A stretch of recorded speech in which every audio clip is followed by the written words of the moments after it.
and I see this creature, and I knew in my heart, I knew in my mind, in the whole night, this isn't a man. And then this thing walks across the road, takes a turn towards us, and then leaps over a guardrail. Went to look forward, and there was a big black thing, is all I can call it.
Welcome to Squatch-D TV, exploring the Bigfoot mystery each week with your hosts, veteran researcher, author, and TV personality, the Squatch detective, Steve Kulls, and from the Bigfoot Research Project of Kentucky, Chris Bennett.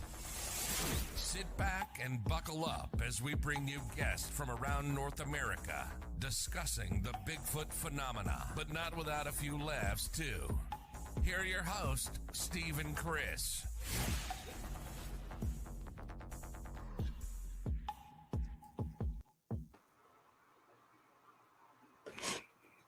Good evening, cyberspace. Welcome to Squatch-D TV for today's date, March 14th, 2021. I'm your host, your guide, the Squatch detective Steve Kulls, along with the guy down there, Mr. Chris Bennett. Hello, Chris. Steve, how's it going, man? I'm about to die from reading some of the comments over there in the chat from OT so far. I hope everything's going good in New York tonight. It is cold again.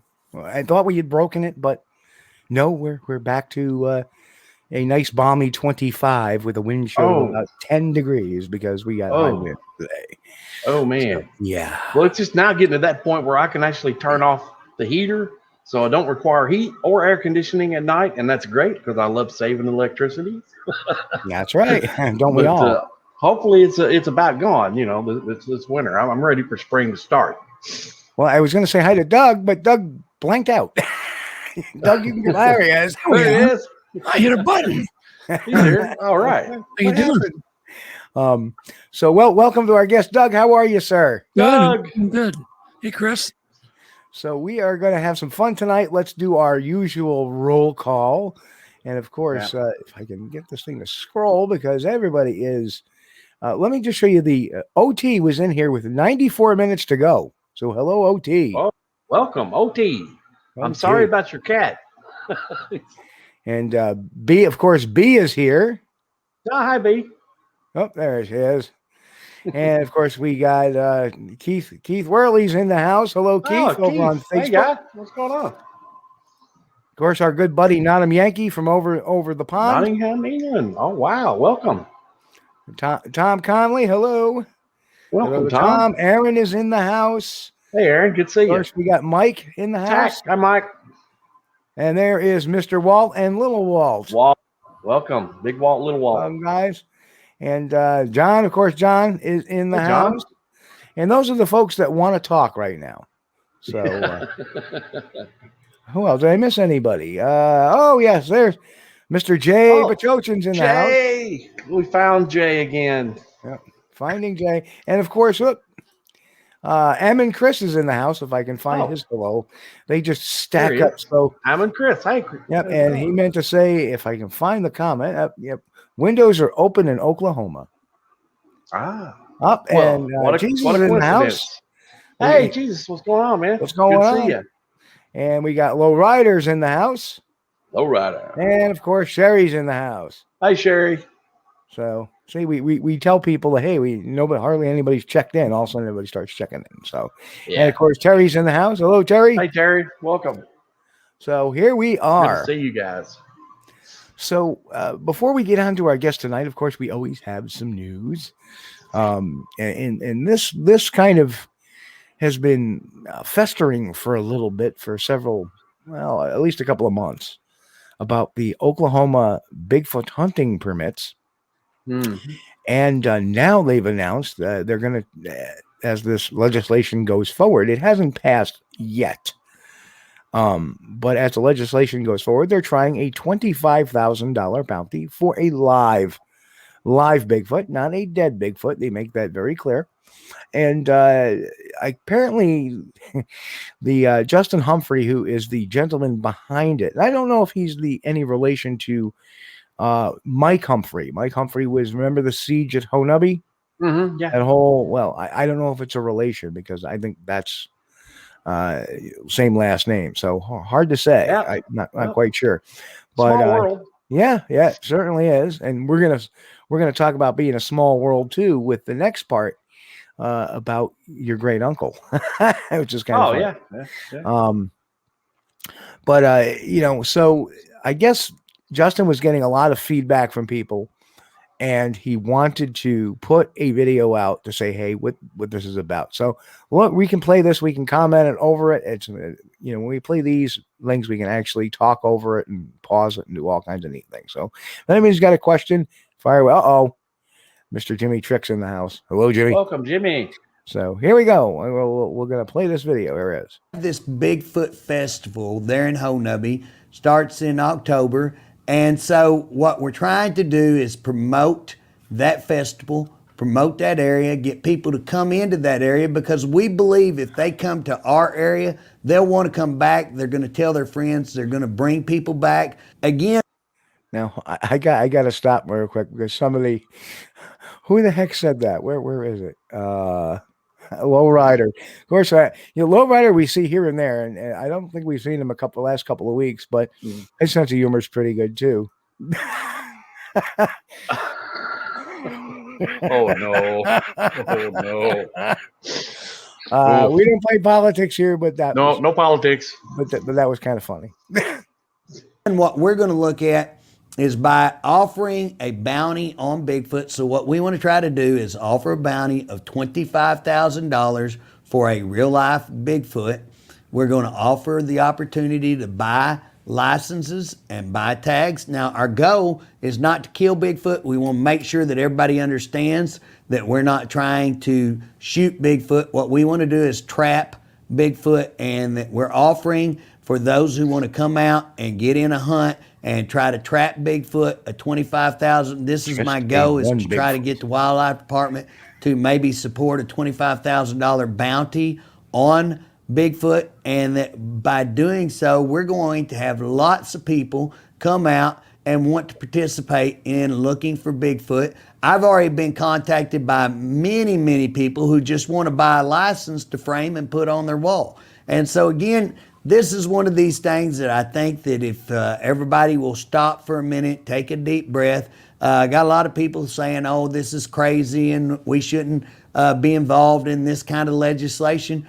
Guess what? This is tourism. This is a big look on, on the media, look on the TV and try to find hunting Bigfoot, other shows about Bigfoot. They're all over. Because it's very popular. A lot of people are very mesmerized. A lot of people love the Bigfoot things. And so again, to offer this, to come in, to buy a license, to buy a tag, that's going to make revenue for Oklahoma, to bring them in to our festival. And we're trying to extend that to about a month long, so they just don't come during that one little period, but they come for the entire month. And when they come, we hope that they experience our lakes, our rivers, our mountains, and that they want to come back and that they want to bring their friends back and that they're going to spend money right there in southeastern Oklahoma in District 19. There's nothing wrong with taking a little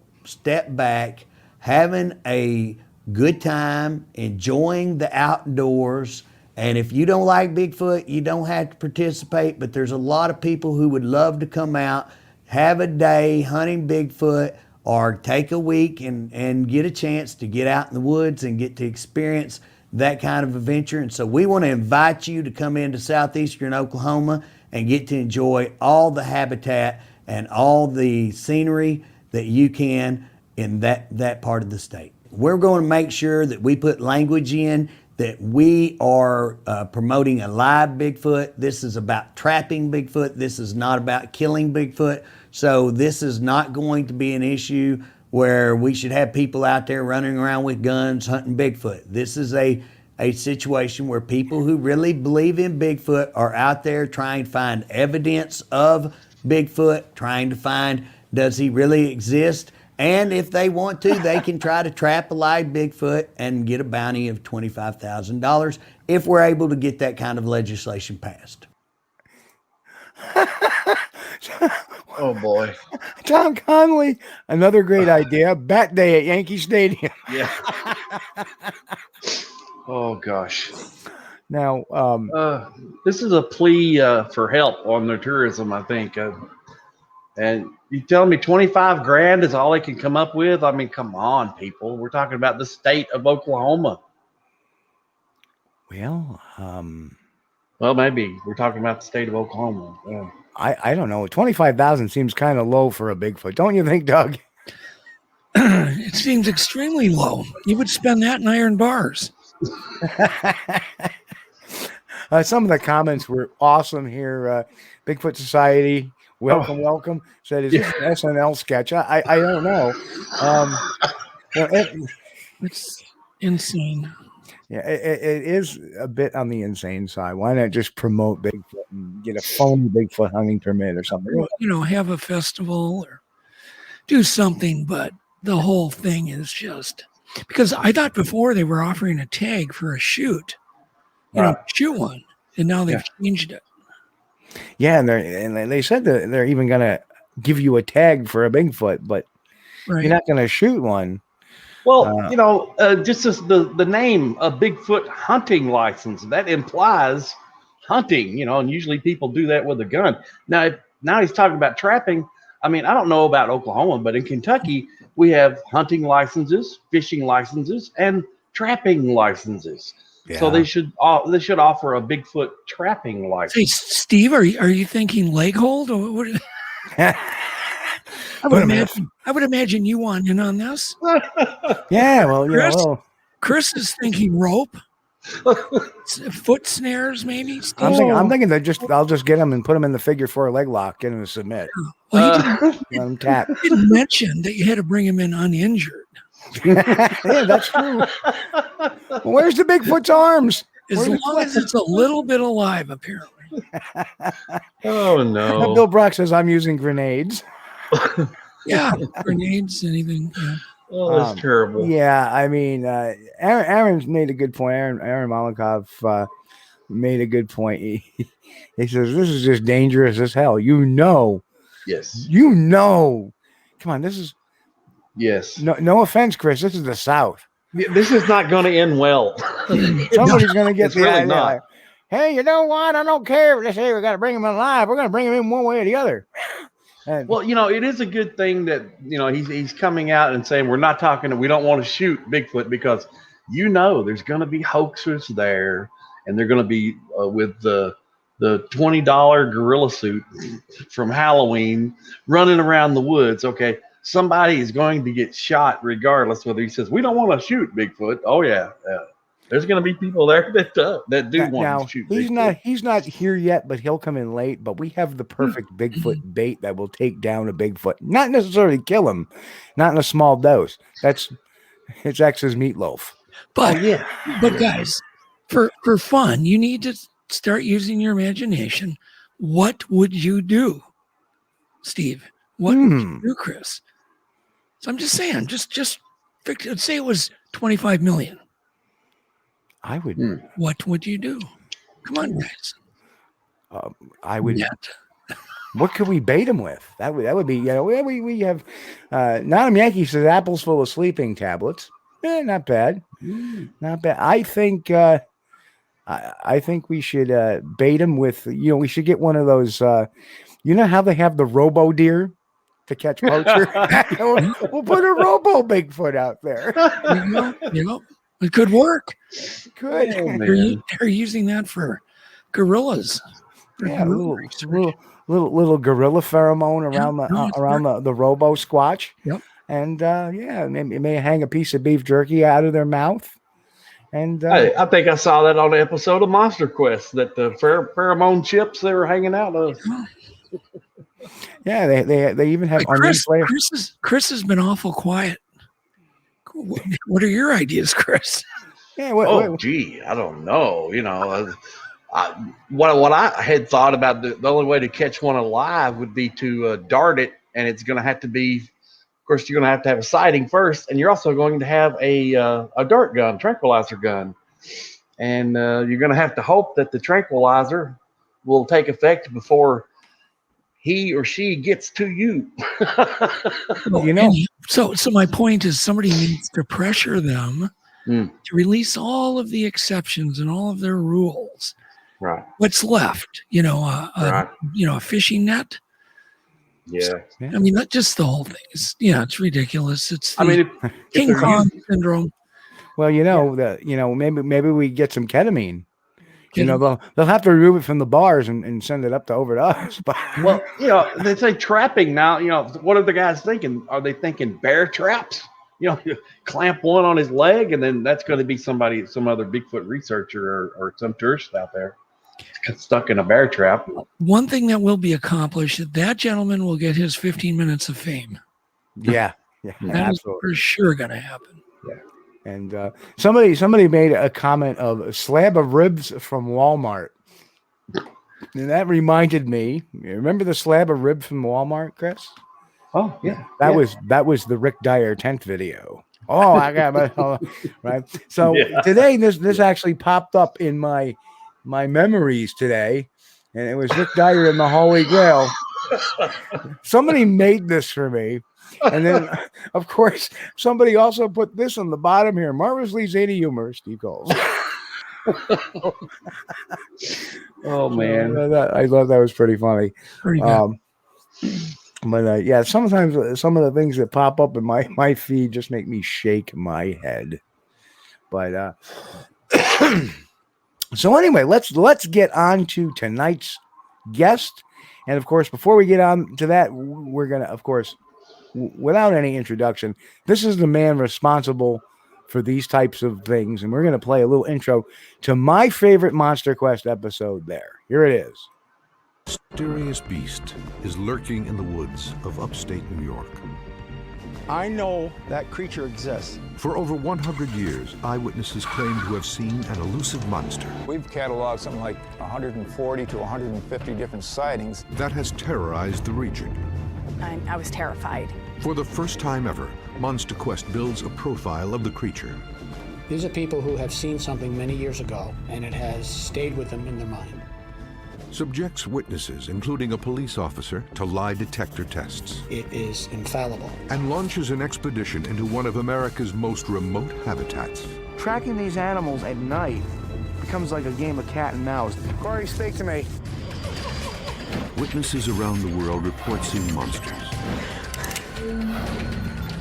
Are they real or imaginary? Science searches for answers on MonsterQuest. And there we have it. Yeah. Gee, Steve, why did you pick that episode? I have no idea. Yeah. It was full of excitement. Actually, it's full of a couple of my favorite people. Yeah. Not myself, but of course the late great Dan Gordon. Yeah, Dan wasn't he a lovely guy? He was just marvelous. And I'll relay a story that you may not know, but I was at a table. And Bill Brand was my mentor for many years. Oh, So really? another one of my favorites. Yep. That's So right. here I'm at a table with Bill, and Brian Goslin is there. Of course, he was the I other know police Brian officer Williams. in '76.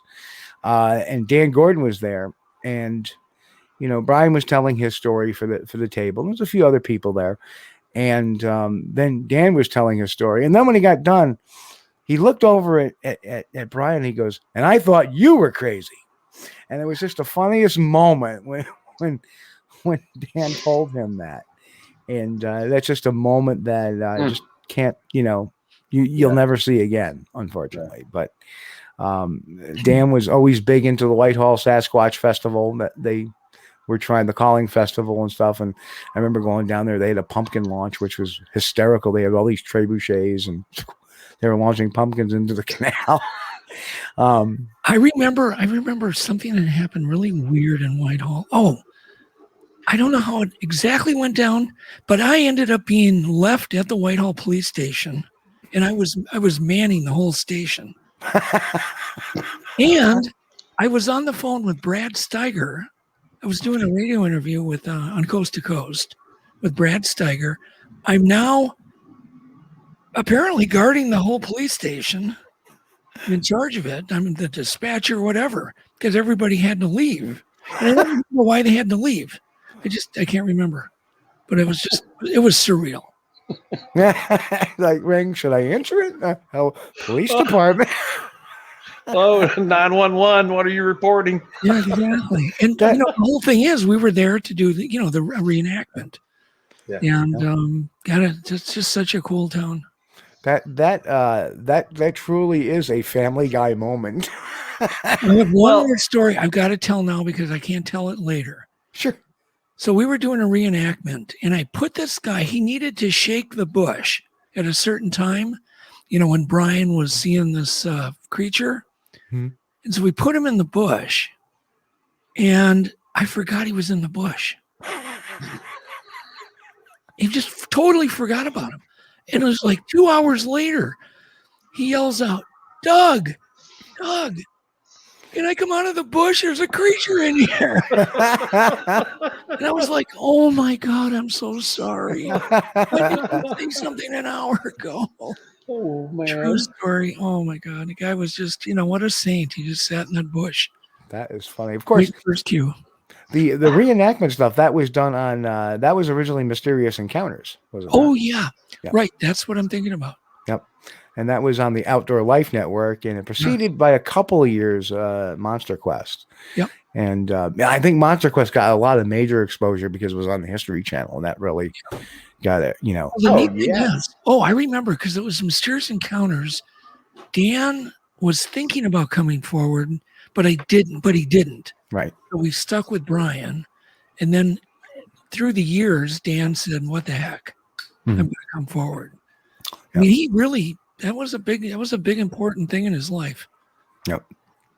It was, and I part of it was having the first heart attack he had back then because he didn't think he was going to live. Yeah. And then he decided, heck, I'm just going to come forward, and he truly was a beautiful guy. I mean.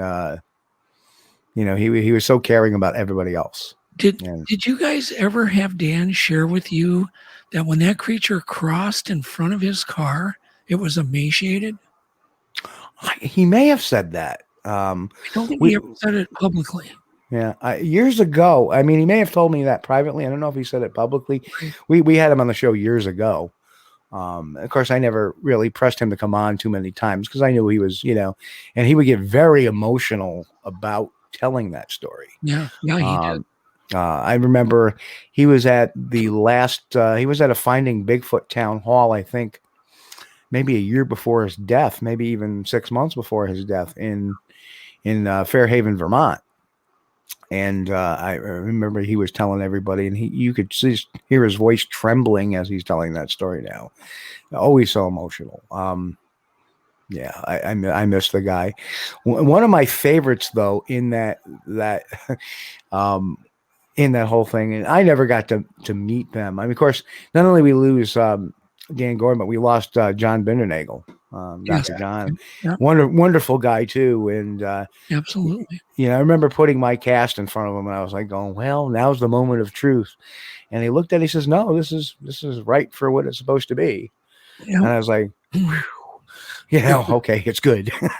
But I think it was really cool that John got to go to New York, the other side of the world, and meet all you guys, because I don't think he would have ever done that otherwise. Yeah. I mean, why? They've got so much going on in Vancouver Island. Why would he come to New York? Right. Of all places. But it was cool. He did. It opened his mind up. Yeah, and he certainly would. And we got the impression he was certainly impressed. Like, wow, they really are out here. Yeah. Of course, I love Kurt Kogut, who is the guy from NCon. Well, and it's funny because Mike Wafer, wonderful director. Actually, the clips he put in were like, wow, I can really get at that one because Kogut made a statement like, if these things were real, people would be seeing them. And I was like, what? What kind of statement is that? Yeah, I've heard that too many times. And the other one was Philip. I always go, well, they do constantly. It's like, and then there was Philip Stevens who said, there's no evidence that, North American can support a large primate. And I'm going, wait a minute, we're large primates. Yeah, exactly. So it was always like, okay, Mike had the perfect voice clips in there because they weren't, really condemning. They were just opinions. And, but so tell us, how did this all start for you? You're talking about MonsterQuest or interest in Bigfoot? Oh, let's start with the interest in Bigfoot. We start at the beginning. Huh? Okay. Well, like everybody, I started out, first time I'd heard about it was seeing the Patterson-Gimlin, creature on the cover of a magazine at the library. And I remember kind of that 3-second rule where we all grew up looking at really bad, crappy costumes, and shows like Lost in Space and whatever, just the movies. Costumes looked horrible. But when I saw that, I went, oh my God, that's not a costume. I remember almost instantly seeing that because I could notice right away the tendon under the leg, and just little details. And so as a young kid, I just knew it was real. And so I was interested, but that kind of gets put in the back of your mind because obviously there's no Bigfoots in Minnesota. It's nothing I'm ever going to deal with, and it's really cool. And this mystery will be solved. Flash forward, the first time I went deer hunting up in northern Minnesota, I was sitting at my stand before the sun came out, and a big loud noise, which sounded like chest beating to me, happened. And then I got hit with a big stink, big kind of a, I don't know, it was an odor, definitely smelled like rotten meat, wet dog, the same kind of descriptions you hear. Oh. And it hit me, and I was like covered up my face with a scarf. And then I heard the chest beating come closer. And it was distinctly chest beating. It was not a grouse. But then it went away, and I'm back to deer hunting again. We went and met back in camp. Every single deer hunter had the exact same story. Wow. Whatever it was mobile and went from person to person. And our stands were about, quarter to a half mile apart. And that really got me. And I kind of went, oh, what are the chances? What else can do a chest beat? So then flash forward, I was up at Selwyn Lake, up in the Northwest Territories, kind of in the, in the Arctic regions. And I was up there with a biologist and up there with some other people. And we were up there trying to get footage of a giant lake trout, which has never been listed as a crypto creature, but I had seen one, 6 feet long. If you can imagine a trout 6 feet long, saw it with my own eyes as it chased like a 30-pound trout I was reeling in. So I was back up there trying to get footage of one of these crazy things. And we had to go to the restroom. So we stopped on shore, and there's footprints on the shore, and they're coming out of the water. the water was real shallow. There's a ton of islands. Something had either visited one of the islands, had walked right out of the water, right up into the pea gravel, into the, the lichen and moss that was there. And so we could follow these tracks. And then, so here's where it really got me, guys. I see a footprint in front of a tree trunk, and I see a footprint behind the tree trunk in a perfectly straight line. Whatever it was walked over the tree. Now that's something you don't think about or hear about, but this tree was 7 foot tall. And so it just walked over it like you would walk over a weed. Yeah. And that's when the people I was with actually just said, we should probably get back to the boat, get out of here. It was like right out of a movie, that whole scene, with these people there and seeing this, knowing, and we were all wildlife experts to a point. I knew bear tracks. I knew they weren't polar bear. I knew they weren't grizzly. They weren't double step. They were human footprints. But here we get out. I said, no, let's see where these tracks go. So we get on the other side of this small stand of trees, and there's footprints going off into the horizon in a straight line off on the tundra. And so that's what I came back from that trip, and I wanted answers. I mean, I started calling everybody I knew. And in fact, I called one of the people I called eventually was Matt Moneymaker. And Matt, and he was just, these things are all over woods, water, and hills, and they're not that rare. And yeah, they're up in Alaska. They're in, up in the Arctic. And I just went, you're kidding me. So this isn't something that weird. So no, I mean, it's, uncommon, but common. And so we just, we became friends, and he, educated me on all of the things that we do know or think we know. And that's what happened. We set out to produce a show, Let You Meet Science, which we succeeded in, I love that. That was, years my favorite. It still is my favorite. That's out there because it's still relevant. It's still totally relevant, and it's been 20 some years. Yeah, it's still highly relevant because we still don't have a body. There's still people arguing whether this is real or that's real. There's still a ton of new people growing up that don't know anything. They just go are there more? I get asked questions like, are there more than one? Yeah. And so the most basic science is covered in Let You Meet Science, and of course became a book. And then after that, I sold a series called The Mysterious Encounters that you mentioned, and that turned into me pitching a show on Giganto, the real King Kong, about Arthurus Black. Right. Yeah, that ended up being a big hit on History, and I remember getting a call like the next day going, can you make more of these? Yeah. And of course, I immediately said yes. Certainly. No, I remember just saying that one word. I said yes, and I waited for them to talk, and they told me why. And the next thing you know, I was signing a contract for MonsterQuest. Wow. So.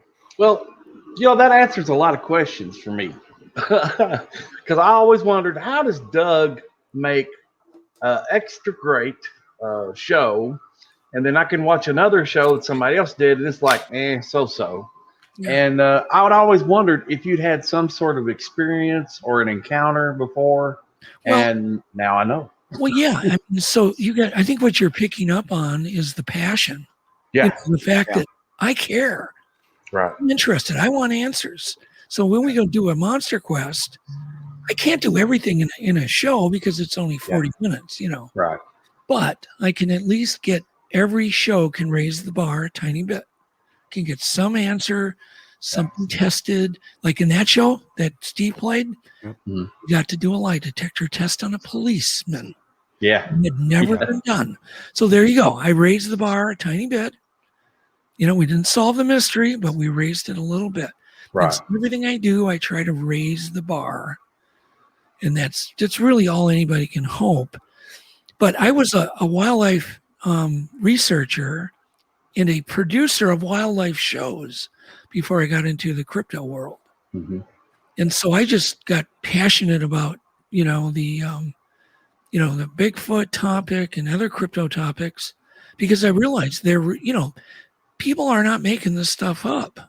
When they see something, I tend to believe them, because every time I've thought a story was bogus or no, it just can't be, I've been put in my place really quick by my own encounter, And so it's very humbling, and I'm just passionate, and I'm really, really hoping I get to do more, which I'm working on really hard right now. Oh, man, that would be great. Yeah. I would love to see a whole new series come out, Doug. I guarantee I am working on it. In fact, I'm working on it with some very high-powered people, and I'm hoping, that we can make it happen. Doesn't mean it will. Stuff's always a long shot, but my whole day was full of looking at things and talking to people, and just kind of moving up the ladder. So here's my question to you: has a platform, and this is completely not this is more an industry question, is the Discovery platform now is a subscriber based platform versus a platform that was advertisement based. So is that going to do you think that opens the field a little bit more and makes it easier, provided the programming is good, to get onto a Discovery network? Sure. Well, here's what I think exactly is going to happen. This is not my guess. I know this is what's going to happen. Right now, some of the streaming platforms have, let's say, less than professional shows on. Mm-hmm. If you've seen, at the least. Kind. So it's kind of open. It's kind of a free for all right now. But that's going to change, and they're going to tighten up on it. I even think that even YouTube eventually will stop. At some point, we'll just stop taking amateur whatever. It's going to have to be professionally produced. Like this show. Yeah. What did you say, Steve? So like this show. Yeah, like this show. No, but what's going to happen is just kind of this evolution where right now it's a free for all in streaming, but I think it's going to tighten up.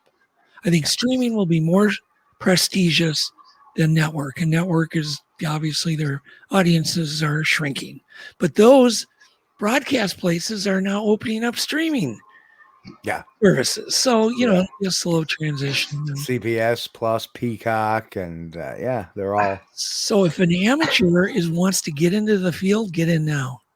Yeah. Because the doors will close again. Yeah. Well, Doug, you're Steve had his favorite episode of MonsterQuest. Okay. Yeah. For some reason, and I have my favorite episode for some reason. This is the part where I mute Chris, and Chris, he's probably going to be mad at me. But is your episode that's favorite? Are you in it? No. I don't do TV or stuff like that. No. But no, my favorite episode has to do with the Kentucky episode, and it was called "The Hillbilly Beast." Yeah. Now I've always wanted to ask. And don't take this the wrong way, but whose idea was it to name the Bigfoot Kentucky episode Hillbilly Beast? Not me. I was still, in fact, I fight battles. You fight battles with the network. I fought that one, and I still lost. Because think about it from my perspective. I'm into science. Right. I'm into integrity. And when I heard that, I went through the roof. I literally went through the roof, but I'm dealing with people, network execs in New York. Yeah. And to them, that's that's their area that they either feel they can make fun of or whatever. Yeah. To me, I was actually I was offended by that. Well, I did think that was kind of funny, and it's not offensive. I mean, to people from Kentucky, it's not offensive. Well, to me, it was only because they're diminishing what we were trying to do by the title. Because it's slang, it isn't doing anybody any favors. But it wasn't me, Chris. But Still Doug, my favorite. Doug, you got to know the people, and I know Chris and I go at one another every once in a while, but you got to understand. I know people from Kentucky. They're like, hillbilly beast. Yeah, that's about right. Oh, absolutely. I mean, yeah, we got hillbillies here. From what the stereotype is of people. But to me, that title was just totally didn't belong in that show. Should have been the Kentucky, just the state. It's okay, man. I am a self-proclaimed hillbilly from Kentucky. The hillbilly beast. There's nothing wrong with it. Actually, sounds like a Chris, title. You probably don't like someone calling you that, though. No, it's okay. It's okay. I don't mind it. Here's what I loved about that show. That show actually has got some really weird things that actually happened. Yeah. Of them burying it, this creature, this dog, and then it gets dug up again and put back. There were things on that show that to me really got to me. Yeah. I like the sound clip that oh my gosh, what was his name from Texas A&M? Dr. Robert Benson. He got a sound clip, and I was like, oh, cool. Oh, no, it was Benson's partner, Fox. Oh, okay. Fox. Yes, Fox. Awesome show. Loved every minute of it. He actually got somewhat, I think, interested in the topic after he heard that firsthand and couldn't ID it. Yeah, that's got to blow some people's minds. Yeah. I mean, when you read Legends Meet Science, Doc Meldrum's book, how many scientists that got interested because of like, hey, this is like Darius Swindler and people like that going, hey, what the Skookum cat? This is not an elk lay, so. Yep. I remember, Darius was a pretty prestigious scientist. Yep. I mean, he wrote the anatomy, the comparative anatomy between apes and humans. If you go to college to study humans and ape anatomy, you're going to be reading his books. Right. And the Atlas, and to have him look me in the eye towards the end of his life and go, these things are real.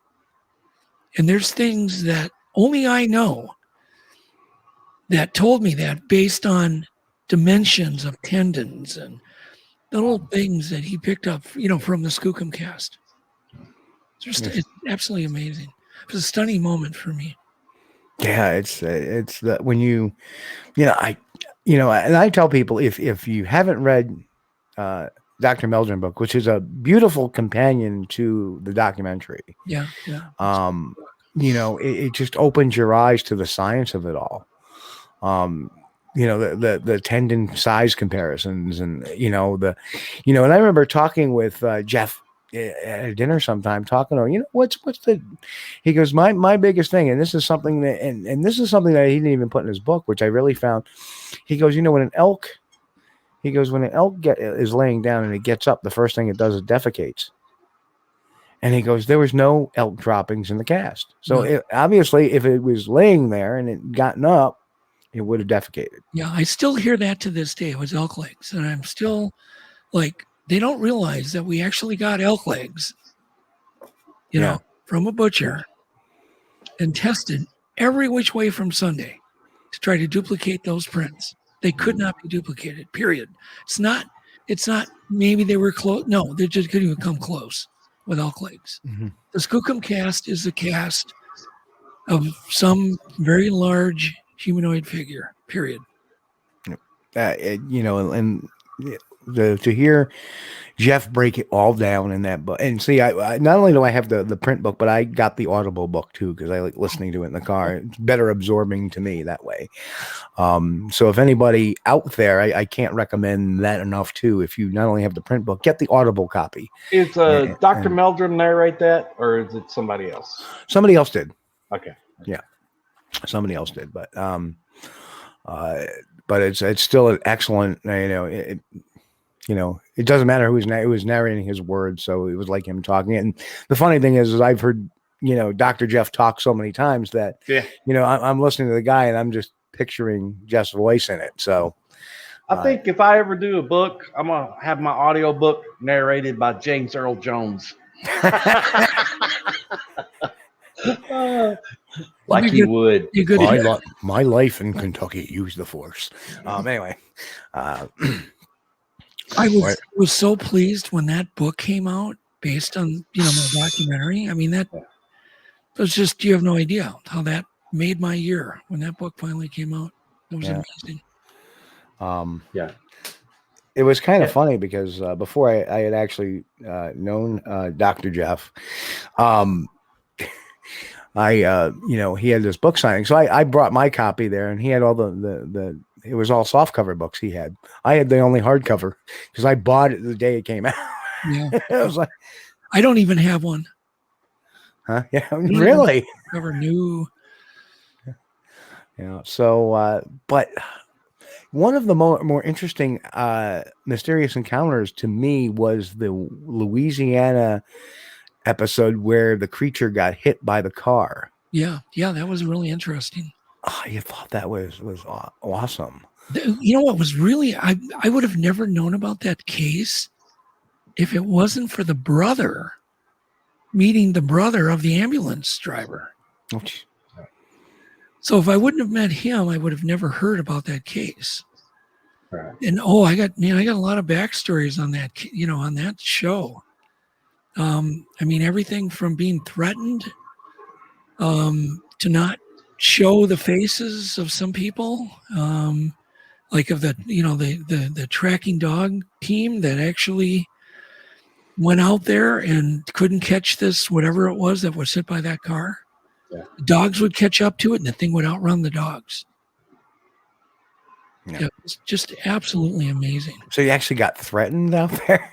I did. Yeah. Oh, sure. It doesn't surprise. Yeah, people don't understand some of, I think a threat has only come my way once. And I was like, relax, dude. I'm not. When I say threatened, I mean, like, yeah, I felt like, oh God, don't, that they weren't joking because they were helping me out, but they did not want their names or faces associated with it. If they were the team that actually chased this thing. Wow. Now, and the blood evidence was lost on that, wasn't it? Yeah. It often is. It's so weird, because nobody ever thinks of collecting it. Yeah. There was a case just here in Texas where there was a Bigfoot that was shot. I mean, everything's been pretty well vetted. There was even a sheriff involved. But the driveway, just so happens, was scheduled to be rocked. Oh, and the driveway got rocked. Wow. But it wasn't a huge amount of blood, but there was blood there. What are we going to do? Pull the entire driveway up now to try to get at, to try to find a small pool of blood.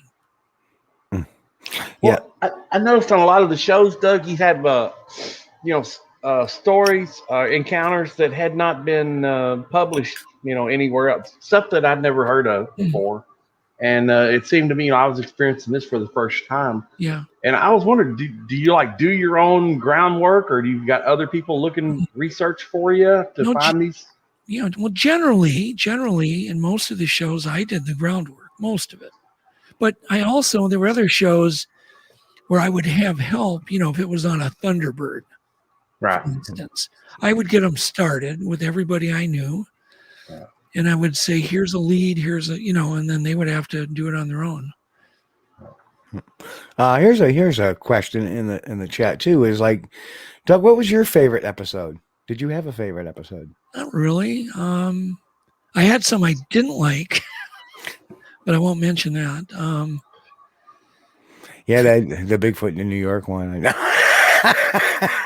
my favorite was the Bigfoot in New York. There was a guy named Steve Kulls. That's my favorite. Just go completely opposite. Yeah, that one I didn't care for. Actually, you know what though? That one was, because I knew Dan very well, extremely well. Yeah. It wasn't just this was a guy I talked to on the phone often. Yeah. Mm-hmm. I knew him well. I knew Brian Goslin.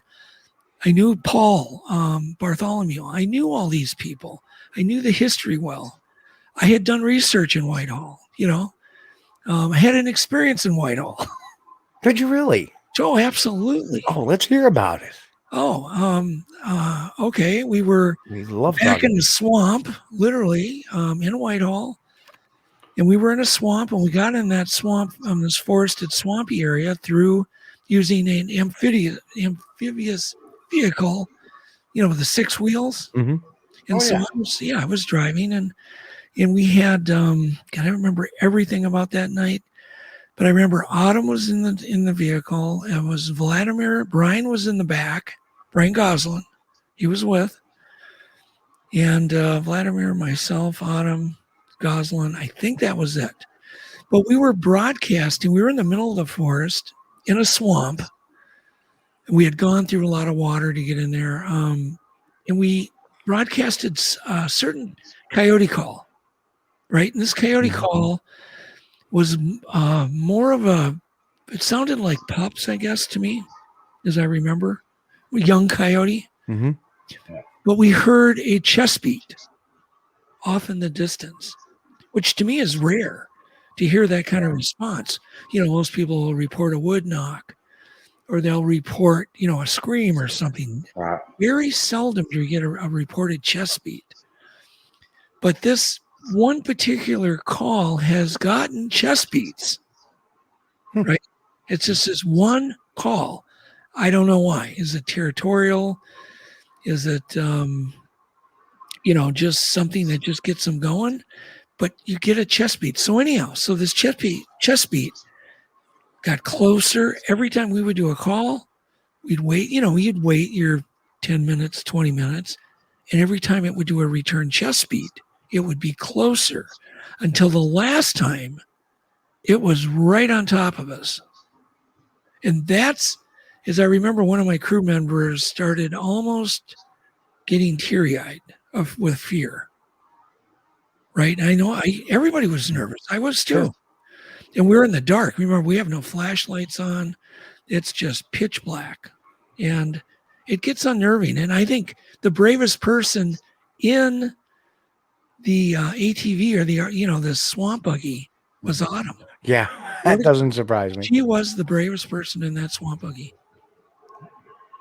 Yeah, she can be pretty fearless at times. More questions popping in. Wow. M and Chris Great says, story. Did anyone ever look further into the Snellgrove DNA? Well, we did it twice, and it was never done a third time. And to this day, I've got some letters out asking, do you still have our samples, some of the flesh, which was quite a bit of it we collected.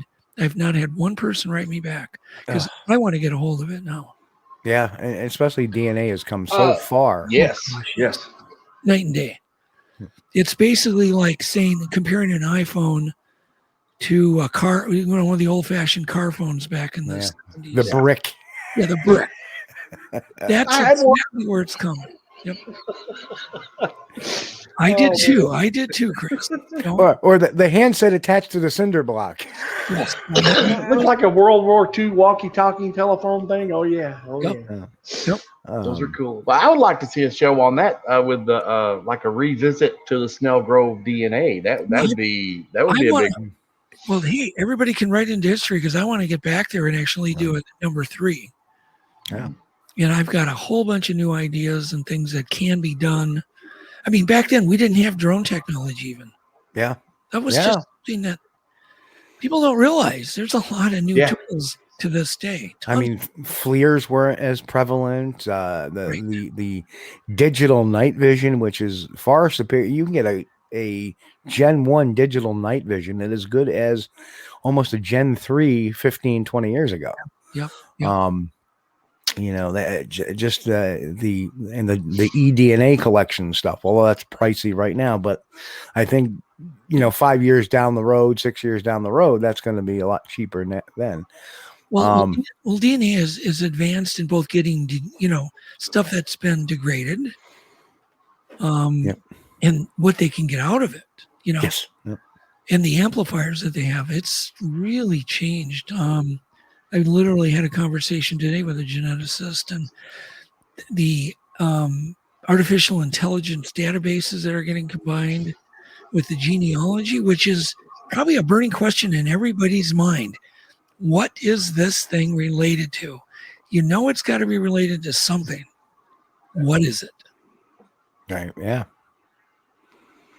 Exactly. Well, I think OT said something about he's talking to Ammon Chris, but he said he was interested if that tree was standing upright as well.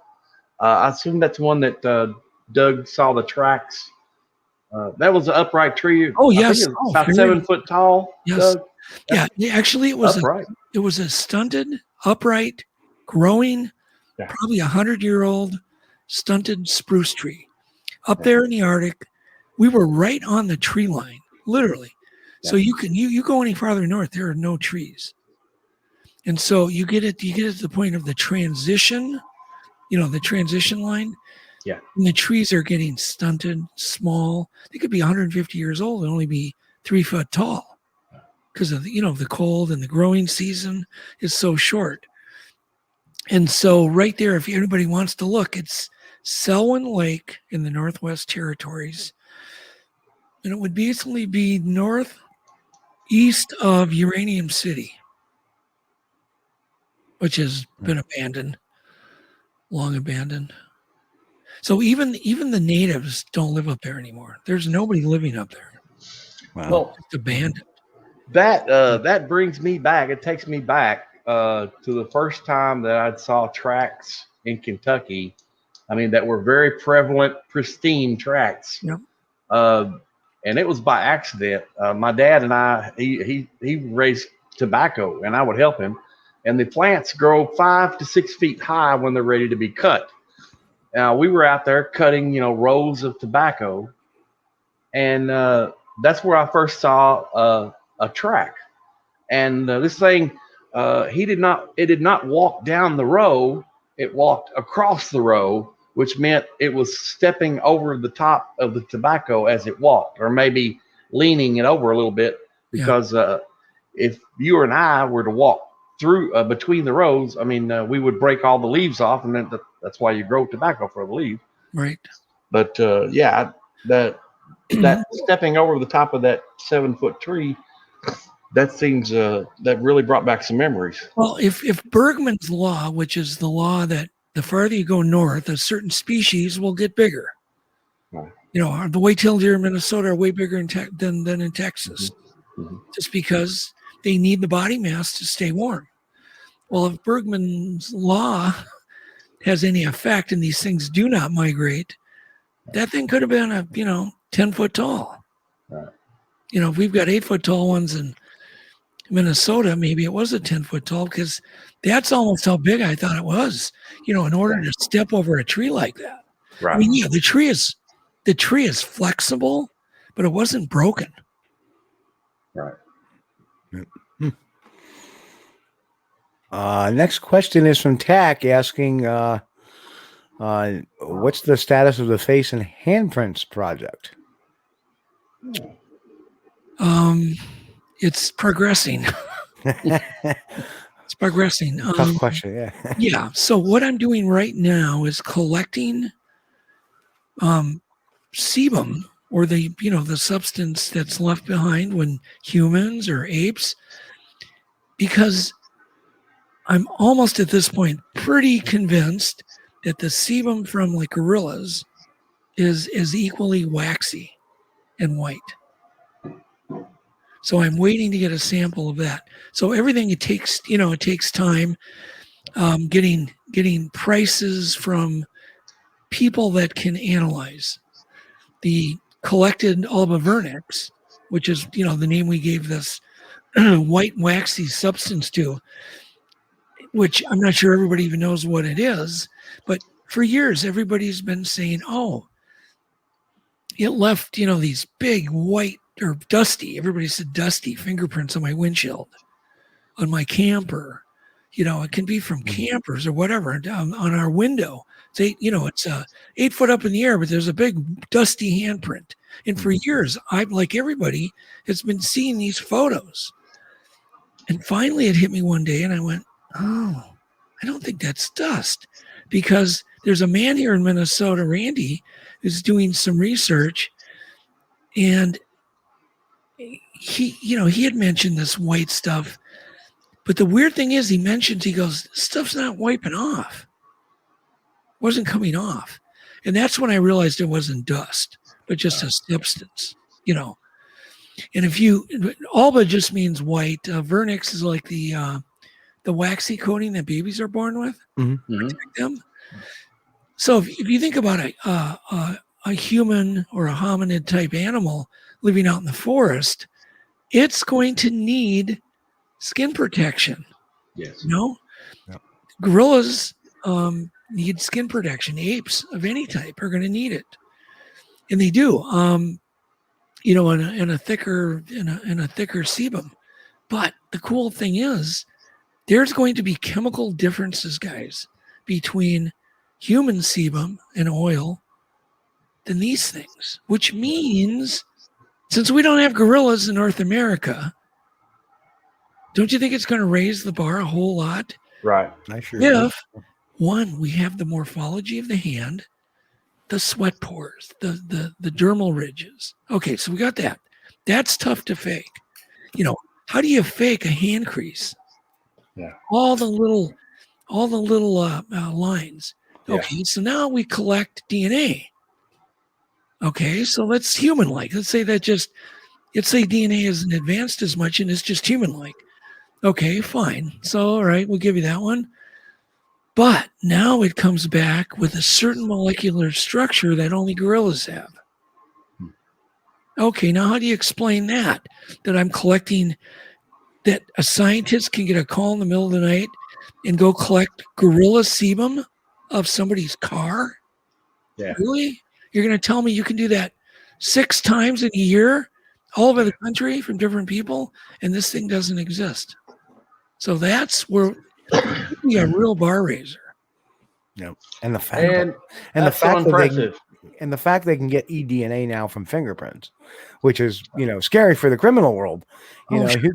You can't get away with nothing now if your DNA's on file. Well, if their wax is as sticky as I believe it is, it's going to have a whole bunch of skin cells in there that are going to be sloughed off. Yep. Well, Doug, that's genius level thinking there, because that's absolutely correct. I agree 100%. They're going to need something. If they're living in the forest, they're going to need something on their skin to help protect the skin against bacterial and fungal growth. Right. And mosquitoes, bugs. Yes. Wood Yeah. ticks, and just to break it down for anybody that didn't quite understand that, is like just put your fingertips on a mirror and take them off, and you can see the smudges there. That comes from the oils of your fingers and hands, and that's what we're talking about here. Is that the other really interesting thing is that our sebum is very acidic, right? Mm-hmm. Yep. I have personally seen a number of reactions with their sebum on plastic. It etches. Wow. Okay, so it's super acidic. Yes, could be super acidic. It could have VOCs, volatile organic compounds in there. It could be from something they're eating. It could be from some tree that they're rubbing against. We don't know.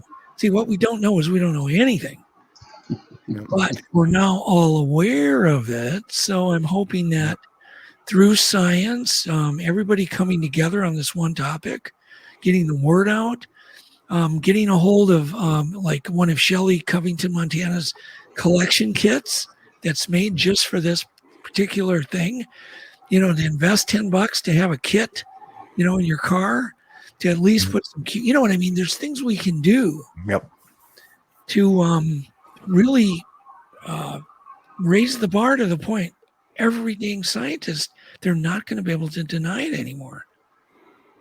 You know, they're going to believe chemical compounds more than they are going to believe, you know, a photo or a video or a film. Right. Yep. So, I mean, one bit of advice is somebody does find this, don't touch it with your hands. Take a ton of photos. Get really close ones, because you can actually, especially in glass, you can photograph the skin pores, the actual sweat pores. And they're actually quite prominent on a Bigfoot. Then you know, collect it with a Q-tip, or get a DNA, a proper DNA kit. Collect it, keep it dry. You don't have to freeze it. Just put it in a dry envelope. Yep. And don't put it in a plastic baggie because humidity kills DNA evidence. Yes, exactly. Let's see. Just checking some of the. OT asks, do you think there is a conspiracy to keep Bigfoot covered up?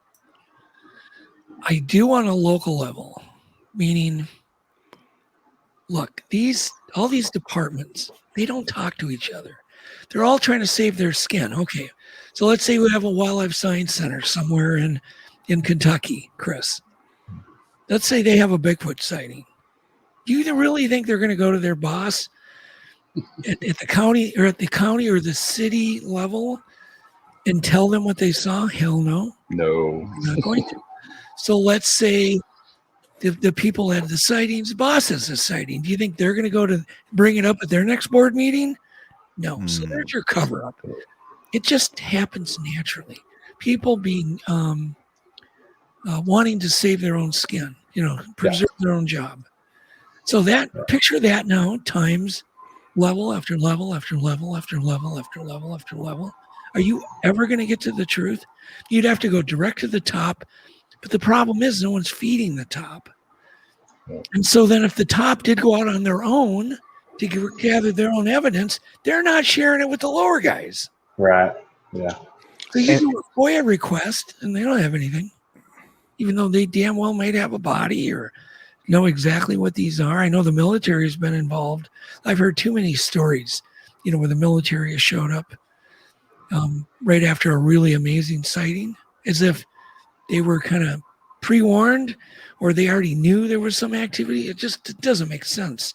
And I've heard this from people I trust 100%. Yeah. Well, and that would explain why Kurt Kogut, the NCON scientist, said, well, if these things existed, people would be seeing them. Well, they are, it's just not getting to you. Yeah. So it makes a lot of sense. You guys agree with me on the levels of the bureaucracy? Oh, I agree. Yeah. I agree. I agree. And I think it's beneficial, especially for like the U.S. Department of Interior, to look the other way because of, what did the spotted owl do to the logging industry? Oh, exactly. Everybody, everything. And then eventually you can just say, follow the money. Yeah, exactly. Yeah. Just go engineer where the money comes from. Right. Yeah. Here locally, I mean, I live in the Mammoth Cave region of Kentucky. And of course, there's lots of guys over there that are rangers and stuff, and they're like park rangers. Yep. And that's actually, if you like to work for the government rather than being in politics, that's actually a cushy job that has great benefits and it pays very well. If you like the outdoors, that'd be your dream job. So yeah, so if you're riding around in a park ranger truck or vehicle and old Big and Harry walks out across the road, chances are you're probably not going to say anything because I think it goes beyond the chances. I think it'd be, oh my God, it would be 1/100th of 1% of people would ever say a word. Right. It's not happening.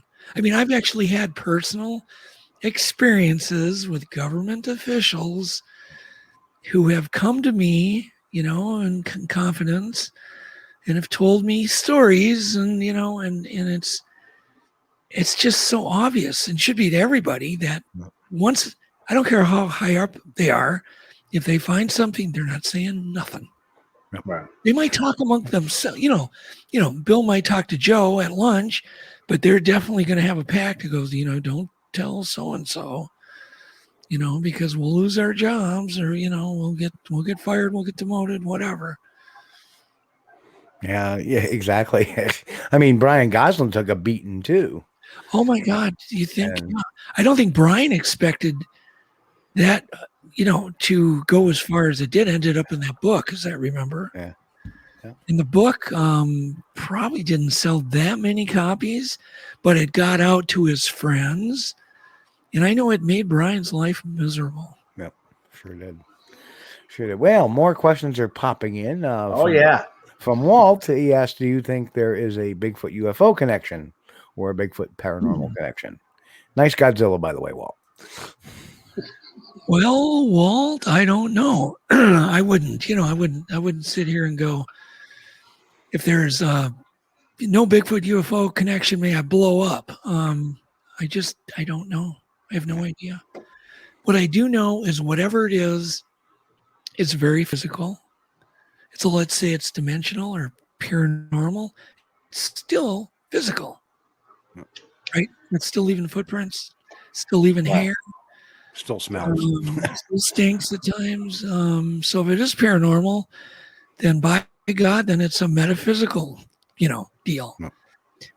I don't think they're driving. I don't think hair would be a thing that would help them drive, UFOs. So I certainly, if anything, if there any connection between them and UFOs, the UFO occupants are studying them just like we're trying to. Yep. I've always said that. Yeah. Why wouldn't they study them? If they're studying us, they have to be studying on it. Yeah. Yeah, I mean, there'd be no other reason for them to even be here visiting Earth except to study everything. Yeah. And why wouldn't you study an 8-foot human-like creature? And I got to admit, I'm pretty amazed at the disclosure that's coming out in that phenomenon. Right. Lately, which is really, there's been a whole new UFO project, and now even pilots are more openly talking about it, which is really an amazing thing. It kind of makes me wonder that maybe there is hope eventually down the road that we'll be able to talk about this phenomenon a little more openly. Well, if you take, all of the people that claim they're abducted and take the word of doctors that have removed these implants, to me, it wouldn't be a huge stretch to go, well, they've found the 20 Sasquatches in Pennsylvania and they've got them all tagged. Yeah. Look, we've put radio colors on bears. I've done it myself. It's not that weird. Mm-hmm. Good point. Maybe they're tagged. Next question from OT. Another question in MonsterQuest. There was an episode on the Dogman. What do you think of that possibility? Could it be real? I know our audience kind of has that skepticism about the Dogman, but yep. And I've never seen one. I've never had any personal experience, and I've certainly never examined any evidence.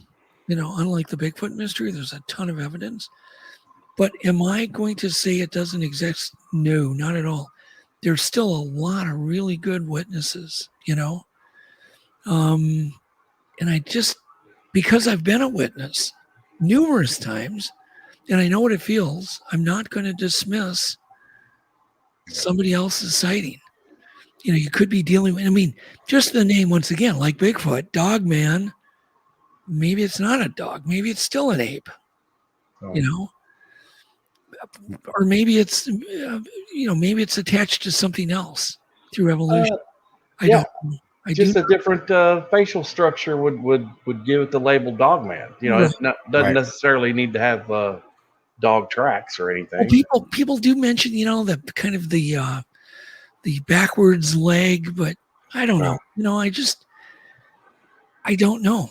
And so I'm just not afraid to admit I don't know what I don't know, but I'm not going to. But you're so right. There's so little evidence of Dogman, Mothman, same thing. There's zero evidence. When you talk about the Thunderbird, and I'll give you a story. Many years ago, my brother was alive, and my brother is a retired police officer and everything. So very, head on the shoulders type of guy. One day he's sitting there and he goes, I do the Bigfoot stuff, and he says, I got to ask you a question, Steve. You ever heard something about a huge bird? I go, yeah, it's called a Thunderbird. Why? He goes, well, he was driving down to Taconic and he saw this thing fly overhead. He says the wingspan must have been at least 30 feet. But the thing about that is, why haven't we found any molted feathers that are extra large and stuff like that? That's the stuff that makes me question mark all that kind of stuff. Well, here's what's interesting, and I'm just going to be totally honest here. Yeah. Once again, I never made a conclusion on Thunderbirds or Mothman or any of this stuff. But one day we were driving home from Cloquet, Minnesota. I don't know how many years ago. I'm going to guess here, 2008. And we're driving back. Clear, beautiful, clear night. Full moon. Pretty cloudless. and we're driving at about maybe 1, 2 in the morning, and I see something. Actually, me and Yvette both did. It drops down, straight down, just like a spider dropping on a web, and stops. So picture a bird with wings outspread. That's maybe 30-foot wingspan, dropping straight down from the sky, without folding its wings or going into a stoop, right, like a falcon would. Just open wings, drop straight down. And we're like, what the heck? And all of a sudden, it dropped down to ground level too, Steve and Chris. Wow. And then came right at our windshield. Yeah. I mean, what it was, I don't know. I didn't catch it. All I can tell you this is we ducked when it got close to the window. Now, could it have been an owl? Well, yeah, there's owls with wings that cover the entire width of the freeway. Yes. That's just as weird to me. Right. So what did we see? Did we see something that was paranormal? Did we see a physical creature? Were we both just hallucinating, just out of the blue when we were talking business? We weren't talking about anything else. It just caught us off guard. But then when I also found other witnesses in Minnesota, that the exact same thing happened to them. Yeah. Very. Does that mean it exists? Doesn't exist? I don't know. I don't like very the story. Weird planet we live on. That's for sure. Yeah, exactly. And so that's where I go with this. Yeah. We live, guys, everybody who's listening to this, we live in a freaking amazing, wonderful world full of mysteries. And if you can't see that, then you're missing over half your life. Yeah. Literally. I mean, just being curious about oh my God, if you're just curious, a mouse has got a million mysteries still that we don't know, let alone a Bigfoot, right? Or whatever swooped at my car. Don't know. So there you go. Now, Keith Worley asked a question. Do you know anything about the Bigfoot Mount St. Helens connection? Have you heard or have any? Sure. I've read and heard all sorts of things. I'm not sure his question is not that specific, meaning did Bigfoots get killed during the eruption? Was that the question? Probably. I assume so. Yeah. Yeah, The story of as it goes is that the eruption and then the National Guard came in and took the bodies and flew them away. Oh yeah, all the dead bodies that the government supposedly found and removed. Yeah, He's got I've heard the same stories. Heard the same stories he has, and I have no other evidence to it. I don't know who in the world from the government would be willing to come clean on that one. And it doesn't mean that animals, I think a lot of animals did get killed, but I think the smarter ones booked out of there ahead of time. I mean, there was so much warning, really there were a lot of warning. So it doesn't mean any of them got killed.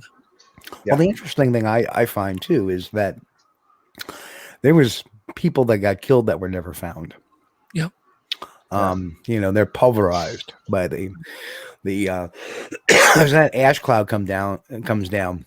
That's superheated. That goes right through you. It dices you. So what bodies would there be to take? And then you have the pyroclastic flow, the water and the ash mixture that flowed down. God.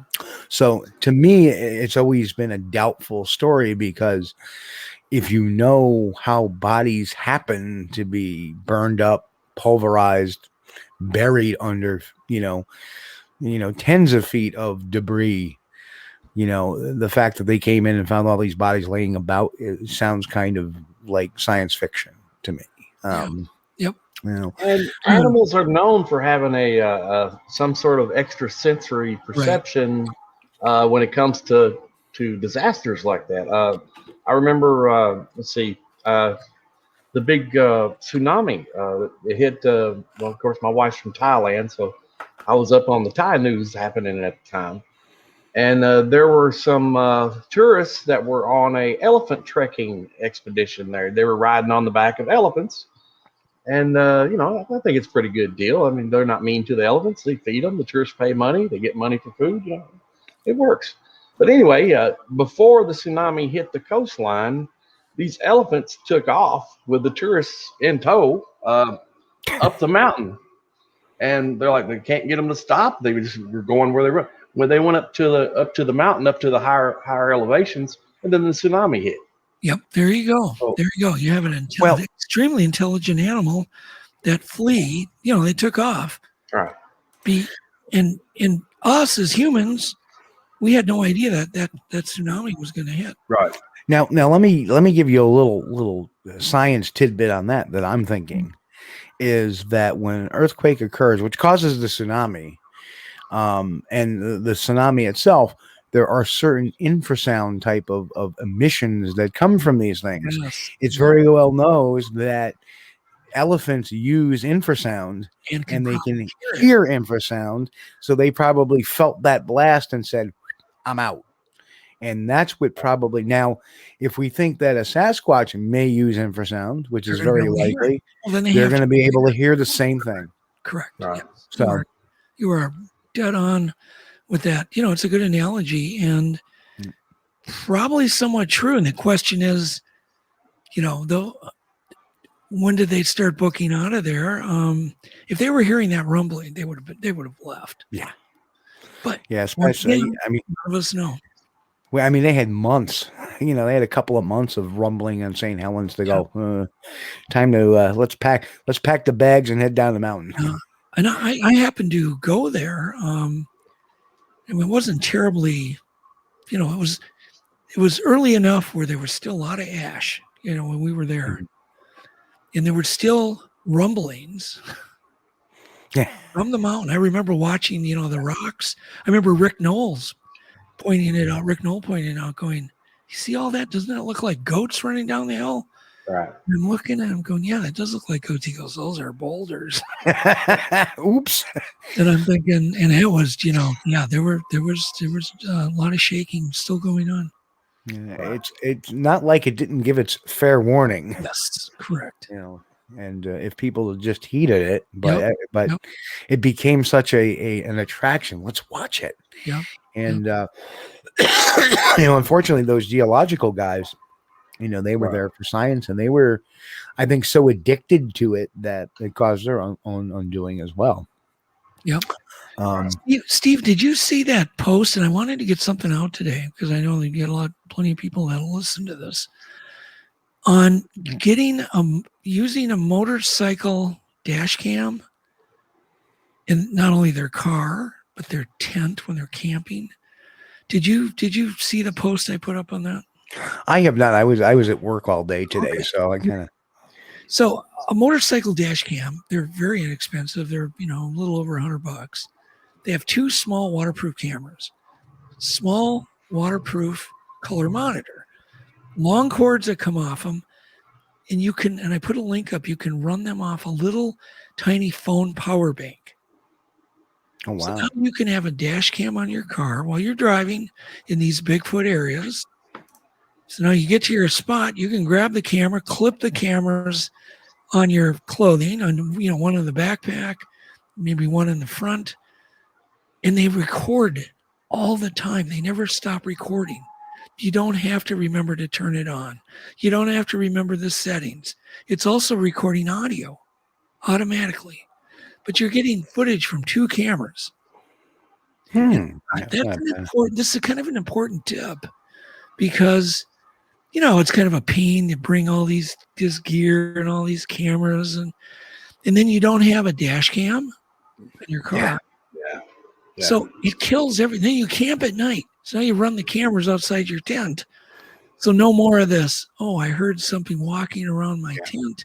Because you don't even have to turn it on. Flip over your monitor and there's going to be whatever's walking around your tent. And it's going to be recording. So you don't even have to remember to record. And this is kind of a needed, to adapt this inexpensive technology to anybody doing research. It's like a godsend because it's dummy proof. You give it power, it's on, it's recording both cameras. I know a couple of my friends. They have these cheap interior cameras. So if it's not raining out, they'll put them around the tent, and they can mobile hotspot them to their phone or to whatever, so they can go, what's that? So yeah, I mean, the technology is out there, but that motorcycle, I'm going to check that out. Yeah, the reason the motorcycle is so cool because everything's exposed on a motorcycle, so everything's waterproof. Yeah. And you get separate 2 little cameras that you can hide. I mean, you could use this as a temporary game trail camera. As long as it's got power, it's going to keep recording, and I think they'll hold up to 256 gigs. So that's a lot of footage. And then when it's full, it'll just buffer. But then there's a button you can just lock it. But I just thought, oh man, this has got to get out to everybody. I'm going to check that out. Yep. Another toy in the bag. Yeah, the link. I did put a link on my Facebook page. So okay, so we got a few more. We got a few more questions popping up there. Walt asked if MonsterQuest ever do anything about the Raystown Ray. I don't recall that. It was similar to Champ, but it's located in Raystown, Pennsylvania. I don't think there was an episode of that. No, we didn't. Does Doug think they live in swamps or underground? Neither. There you go. Yeah, I think they live in the mountains. Yeah, I think some could live in a swamp. They could take cover in a swamp, but they live anywhere there's woods, water, and hills. Yep. If you get 2 of them, you're probably okay. They're probably going to be there. But I don't think that so many people think they're underground. Like, okay, if you even take any of the fossils they find in caves, they find them there because porcupines dragged them in. Yeah. Wonderful. There's not a lot of people know that, Doug. Yeah. They don't live in there. I mean, caves are not the best place to live. Right. Although, yes, they can offer shelter temporarily, and Bigfoots could certainly use caves, sewer systems, culverts. Jesus had a great story he told me the other day about people that have actually had sightings in, these big sewer systems. Homeless people have mentioned seeing them. So, yeah, they're going to utilize anything that's there. If it's a cave, it's big, they're going to utilize it. If it offers something, but do they need shelter? I don't think so. Yeah, I always said that I didn't think that a Bigfoot would cave up, because if they wouldn't somebody run into one or run into a bunch of them in the cave, or there'd be some sort of evidence? Well, when was the last time you saw a deer in a cave? Yeah, exactly. Yeah. But I will say this, and I did tell Jesus this story when he was on the show a couple of weeks back, is that I was in Skinwalker Cave down in New Mexico, and there have been a lot of sightings down in Lower Fruitland, people seeing them in their cornfields quite a bit. And this cave isn't too far from Lower Fruitland. And as we pull in, there's actually a full body. It looks like a full body impression. It was about 7-8 foot tall on the side of the hill, like something had laid there. Wow. So like that took my interest into it. But as we go into the cave, and the interesting thing, it had a smaller opening on the backside of it. So it was a cave that if somebody came in one way, you could go out the other.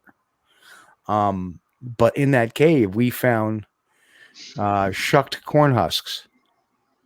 The shucks and all. I mean, it was peeled out and it was eaten.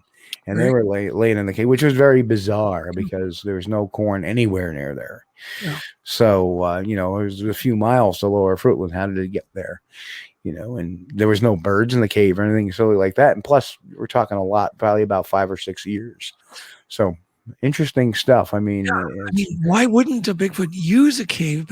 But people always go, well, that's why we don't see them. They're all living in caves. No, not a chance. Yeah. I think it's possible they may use one for a temporary shelter, like a Motel 6 or something.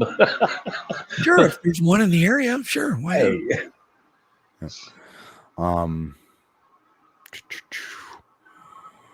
what else? Well, I've got one more story I just want to tell. Yeah, just to get people thinking about caves.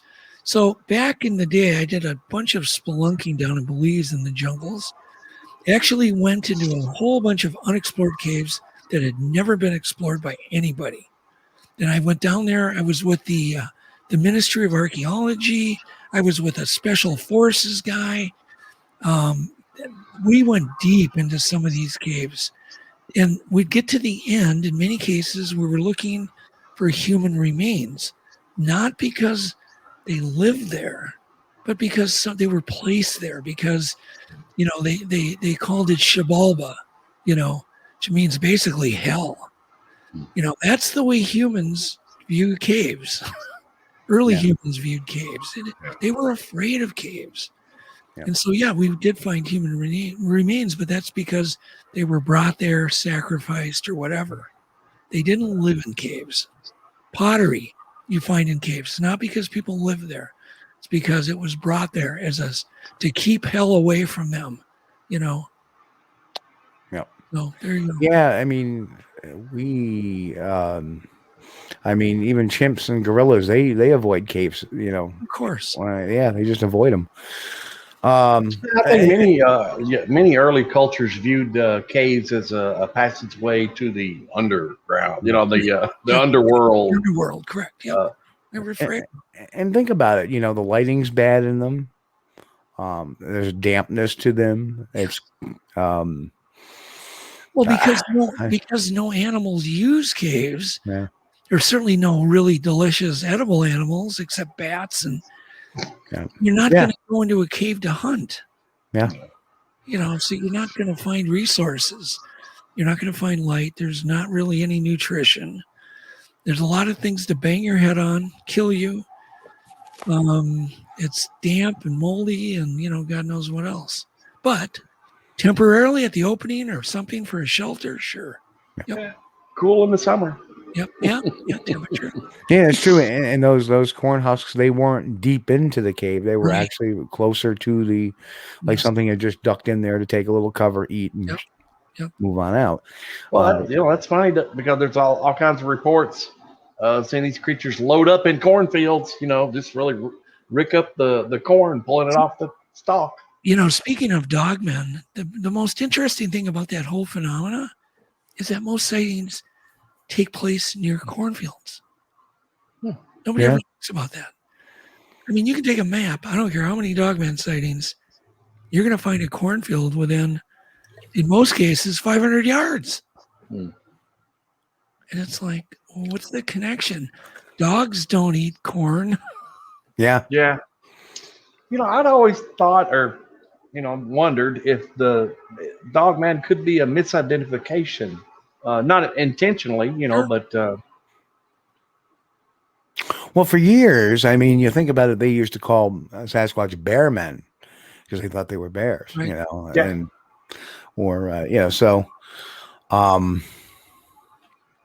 just very, I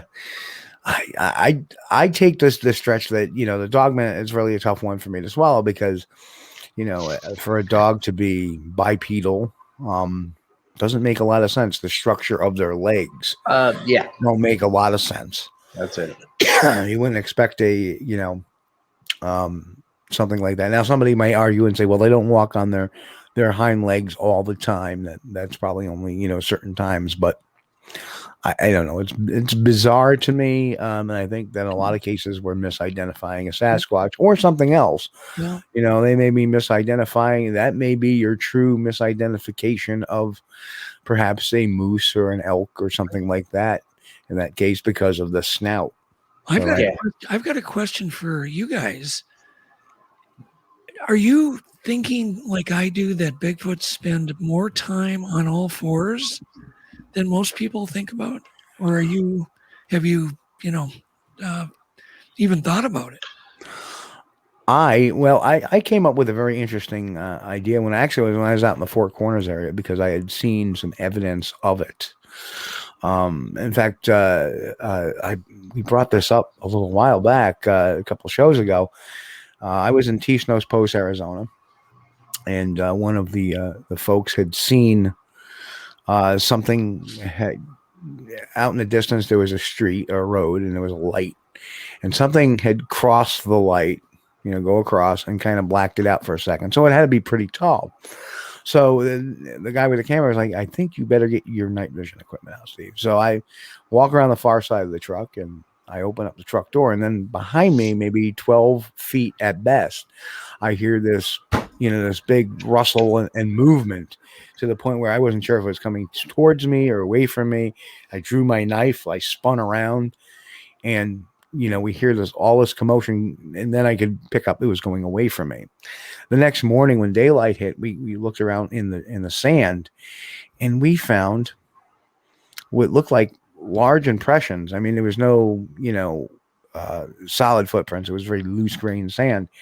But then follow up to that were like these half type of impressions. Now I have this theory that if they go in a 4x4 mode, as only people, and I think that's what it did. It sounded like, to me, it just dropped and went, because it sounded, for a second, it sounded like it was bipedal, but then it went to like a quadrupedal type of hauling off.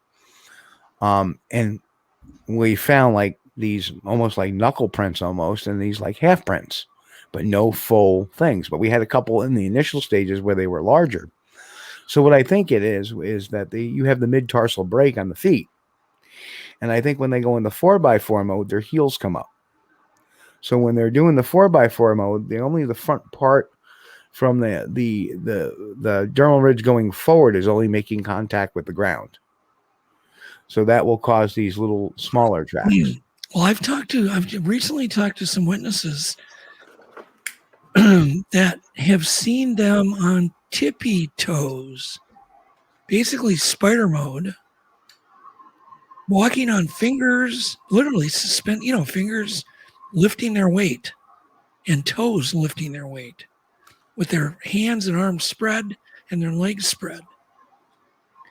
Witnessed by multiple witnesses. And so I'm like, is this one of the reasons these tracks could sort of disappear and, in the forest at times? That's a real good point too. Yeah. Somebody admit, there are times like I've heard stories of snow tracks that disappear, and I turn around and I think, I think people may be misidentifying snow tracks. Snow tracks, unless they're really fresh in there, I take with a big grain of salt, because I've seen deer track. And in fact, I even a couple of years ago on one of my blogs, on my blog, I took a picture of this print. What does this look like to you? Well, I'll tell you what it is. It was actually the guy that did the lawn stepped in the snow, and fast forward 1 week, and now it looks like a Bigfoot print. No. And I've seen deer print. I've seen deers, especially bounding deers, where people say, "Oh, look at the stride on this thing; it's like 6 feet." No, it's a bounding deer. Yep. That's what it is. And there's no left-right delineation, which people will show me tracks that are right in line with one another. Boom, boom, boom, boom, boom, and I'm going, well, it's a bipedal creature. There's got to be some delineation a little bit. Yeah. It's not walking a tightrope as it walks. It's I really think the quad walking, the witnesses, hasn't really been covered on any documentaries. No. Hasn't really been studied scientifically how they might do it, what advantages it would give them. So it's one of the pieces of content that I really want to get into in a new show. That would explain the phenomena of people getting partial tracks, like the front of the foot. Yep.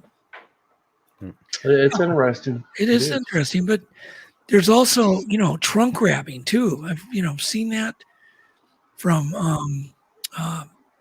what is it? I think it's.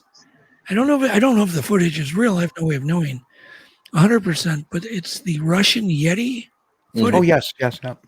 And you see this huge arm span, but you see it grab a tree trunk and basically propel itself forward.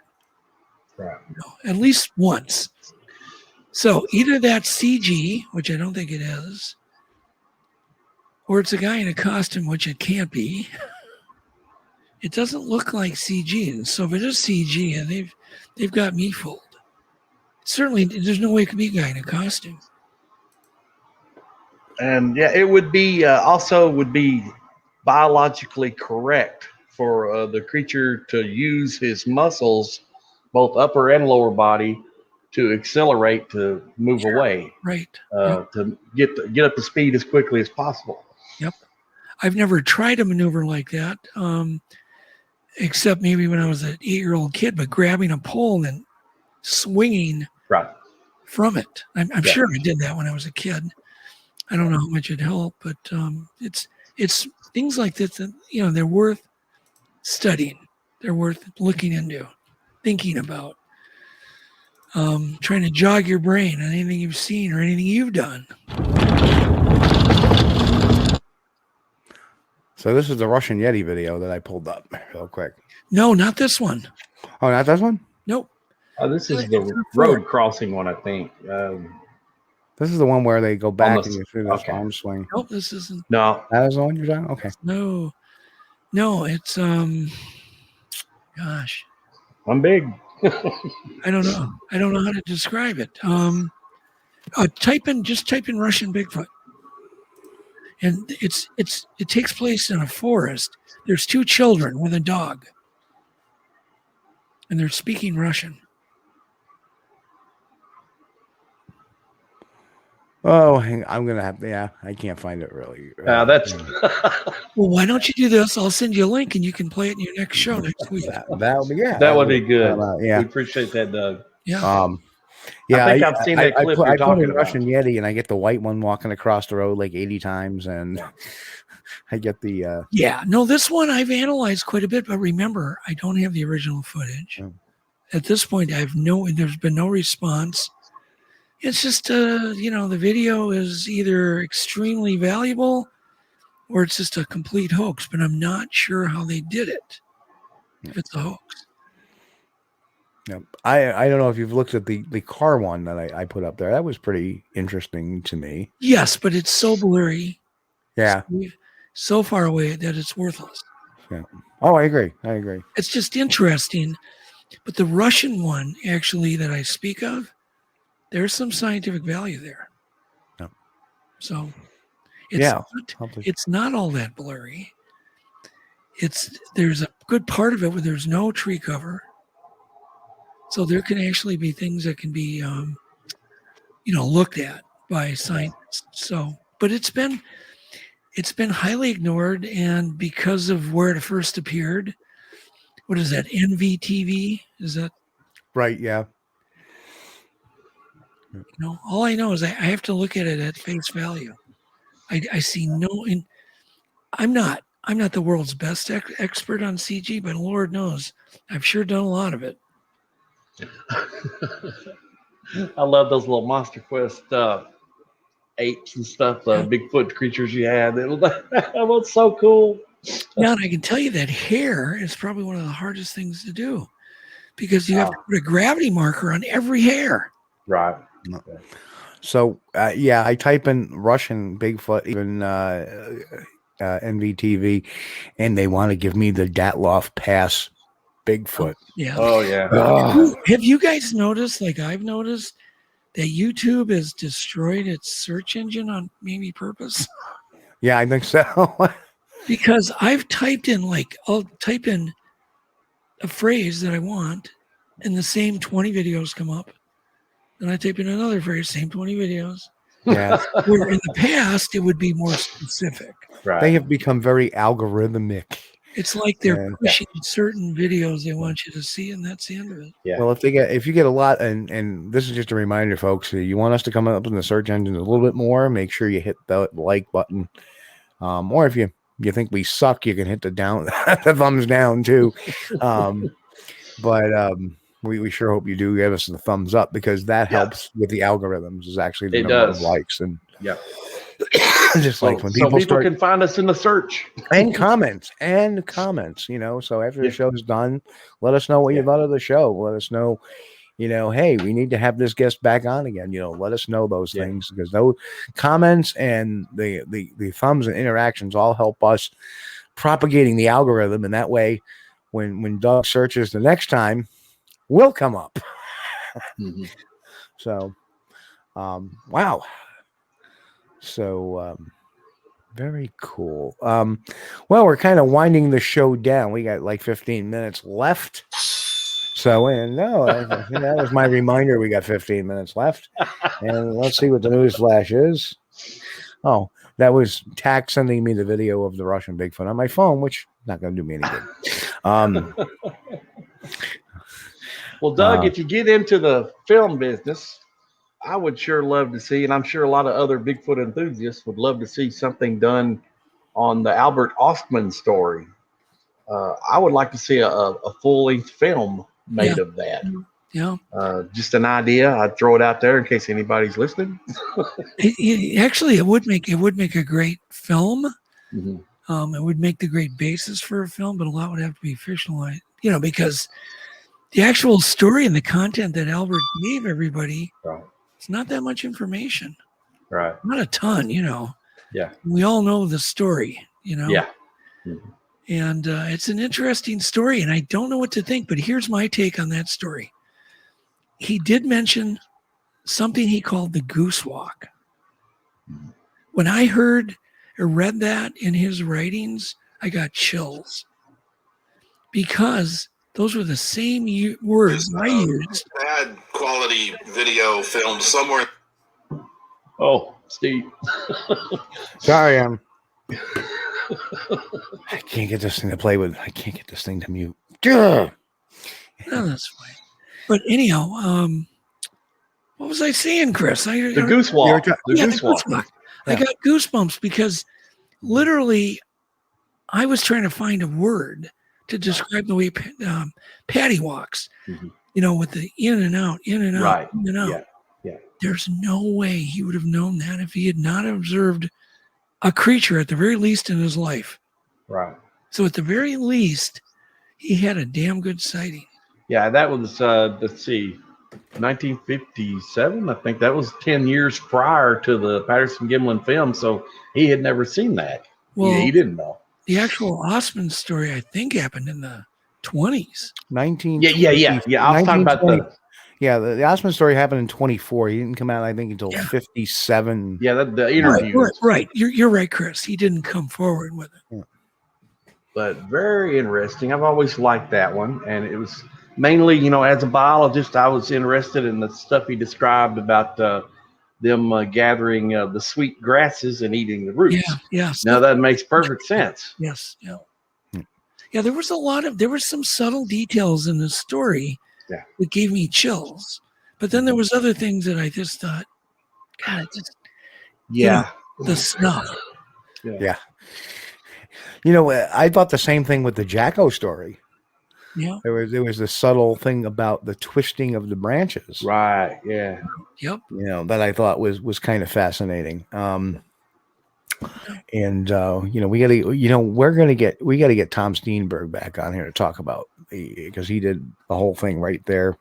He actually went to the spot allegedly where they found Jacko and all, where they actually found the tunnel and all that.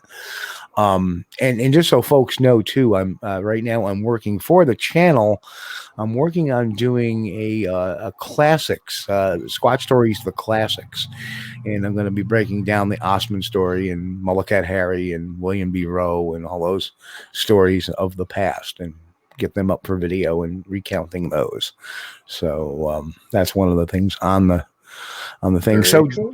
So, Doug, what do you have on the old platform going forward? You're still trying to, obviously, you're trying to get you've been doing a lot about giving people ideas. It's good to see you back out circulating quite vigorously. Yeah. And I wasn't on social media for 15 years.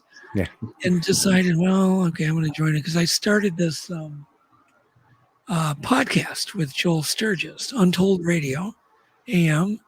We do have a great, we have a website, and you can't get guests. It's pretty tough to without Facebook. So that's when I started. And then after I joined it, I realized, oh my goodness, look at all the research groups on here. Yeah. Look at all the data coming in. And so I realized you guys are first to get all the data. So then I'm like, oh, this is pretty good. And I just didn't, it's funny. I never heard anything good about MonsterQuest. Wow. Nice to be able to communicate, with a few people. We loved it. Oh yeah. I thought everybody hated it.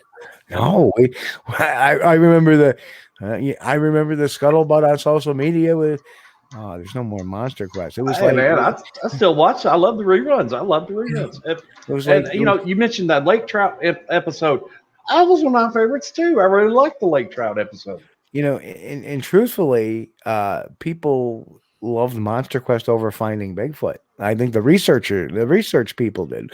We thought it was more of a, you know, I don't think you realized the bar you had set.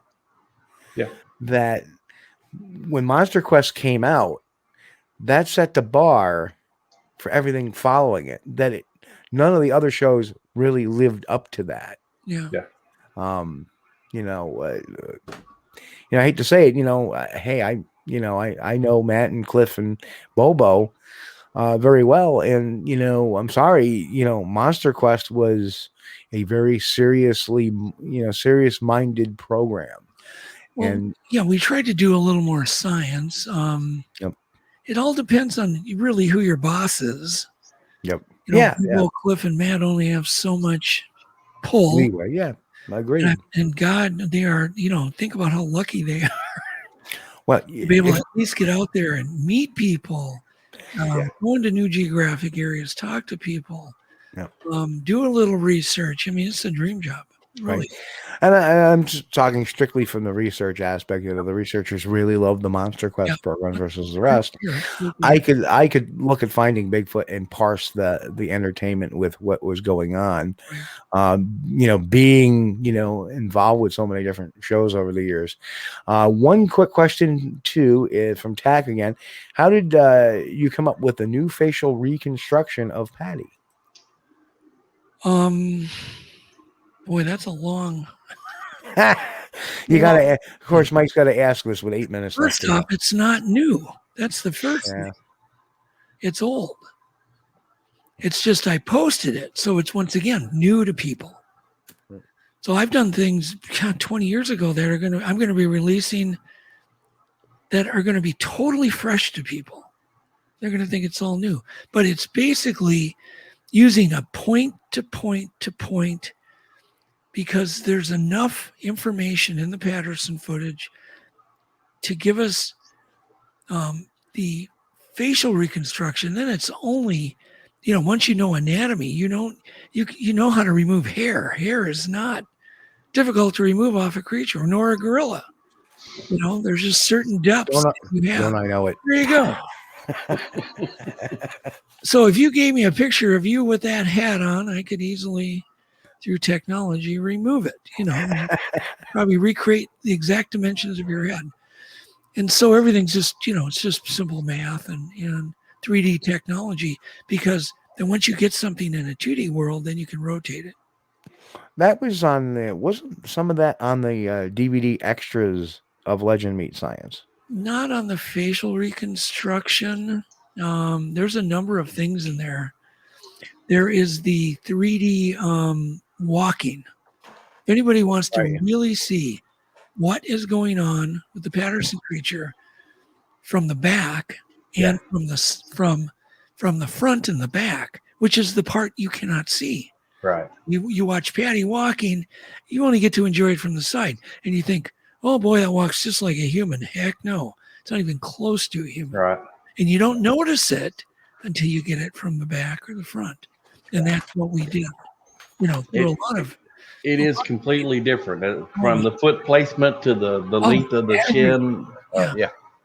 I mean, it's walking on a tightrope, but how does it get to that? How does it get to that that position without tipping over? Right. Yeah. And how does it get there in an efficient? How does it get there? And so what you do is you reconstruct everything, and then you have to see, does this make sense in the physical world? Is this sufficient when we run our algorithms, you know, in the animation?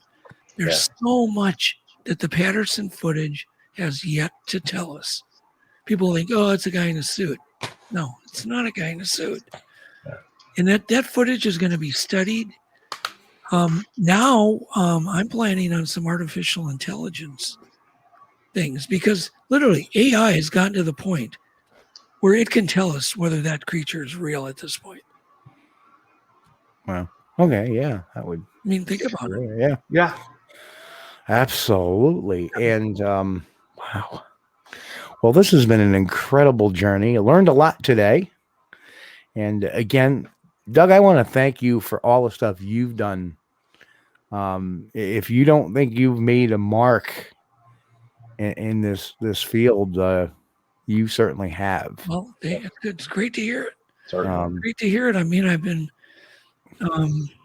hearing a lot of nice things, which is nice because, like I said, I've never had any feedback.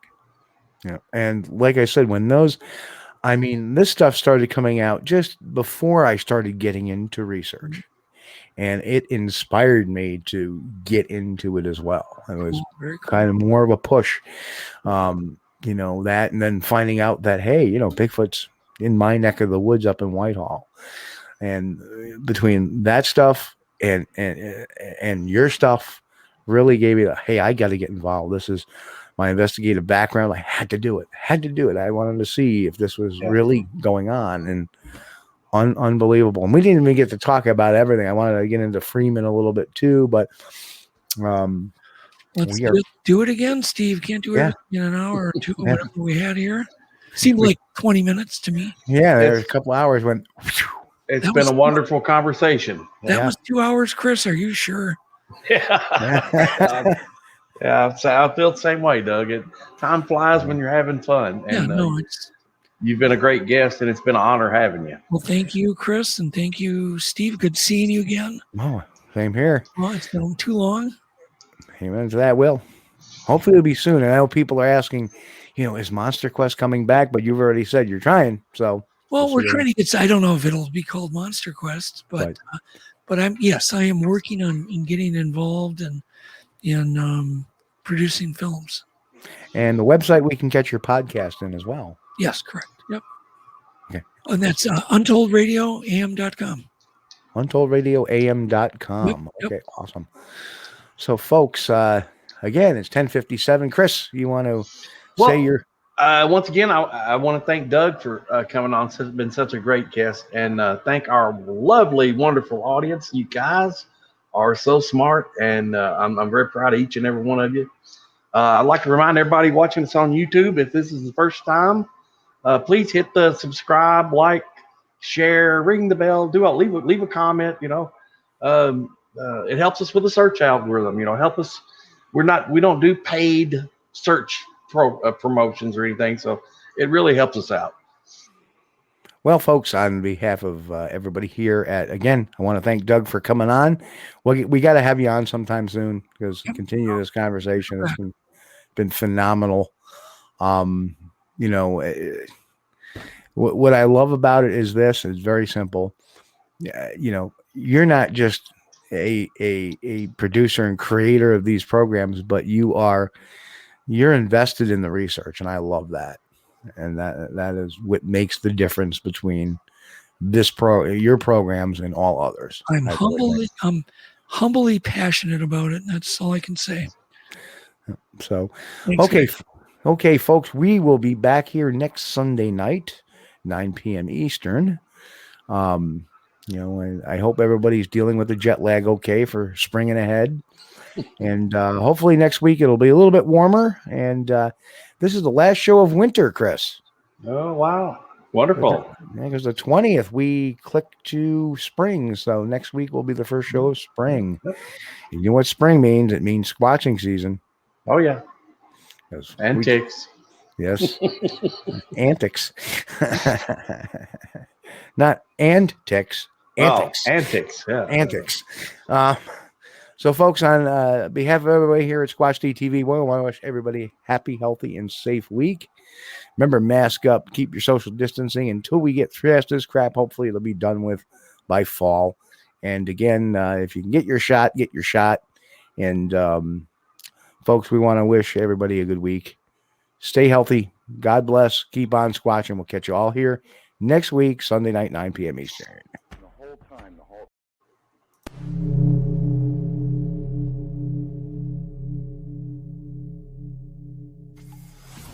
Hey folks, You've been watching Squatch-D TV. Join us each week, Sunday night at 9 p.m. Eastern, for the latest on the Bigfoot mystery. As always, we thank you for being our loyal viewers and encourage all to subscribe to our YouTube page at youtube.com/Steve Kulls. As always, have a great week. Stay safe. God bless. And keep on squatching.